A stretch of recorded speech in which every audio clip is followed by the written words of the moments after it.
श्री लक्ष्मी कवचम्। लक्ष्मी मे चाग्रतः पातु, कमला पातु पृष्ठतः।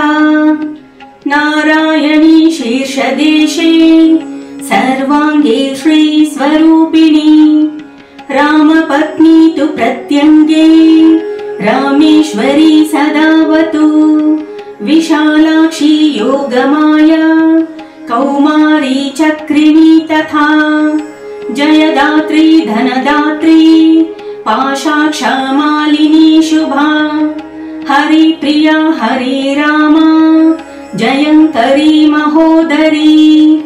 कृष्णपारायणा देवी, श्रीकृष्ण मनमोहिनी। जयंकरी महारौद्री, सिद्धिदात्री शुभंकरी। सुखदा मोक्षदा देवी, चित्रकूटा निवासिनी। भयं हरतु भक्तानां, भवबन्धं विमुञ्चतु। कवचं तन्महापुण्यं, यः पठेत् भक्तिसंयुतः। त्रिसन्ध्यामेकसन्ध्यं वा, मुच्यते सर्वसङ्कटात्। कवचस्यास्य पठनं, धनपुत्र विवर्धनं। भीतिविनाशनं चैव, त्रिषु लोकेषु कीर्तितम्। भूर्जपत्रे समालिख्य, रोचना कुङ्कुमेन तु। धाराणाद्गलदेशे च, सर्वसिद्धिर्भविष्यति। अपुत्रो लभते पुत्रं, धनार्थी लभते धनम्। मोक्षार्थी मोक्षमाप्नोति, कवचस्य प्रसादतः। गर्भिणी लभते पुत्रं, बन्ध्या च गर्भिणी भवेत्। धारयेद्यदि कण्ठे च, अथवा वामबाहुके। यः पठेन्नियतो भक्त्या, स एव विष्णुवद्भवेत्। मृत्युव्याधि भयं तस्य, नास्ति किञ्चिन्महीतले। पठेद्वा पाठयेद्वापि, शृणुयात् श्रावयेदपि।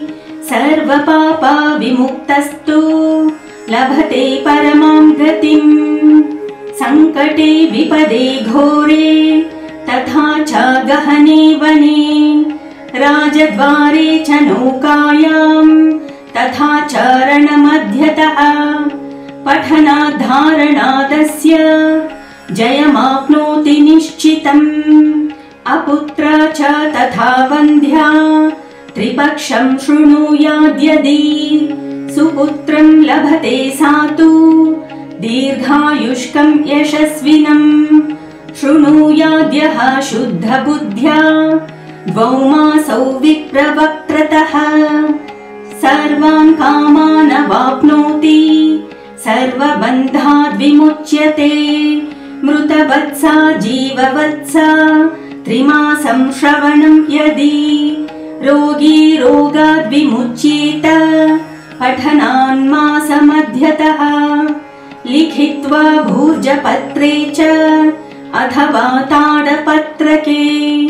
स्थापयेन्नियतं गेहे, न अग्निचौरभयं क्वचित्। शृणुयाद् धारयेद्वापि, पठेद्वा पाठयेदपि। यः पुमान् सततं तस्मिन्, प्रसन्नाः सर्वदेवताः। बहुना किमिहोक्तेन, सर्वजीवेश्वरेश्वरी। आद्या शक्तिः सदा लक्ष्मीर्भक्तानुग्रहकारिणी। धारके पाठके चैव, निश्चला निवसे ध्रुवम्।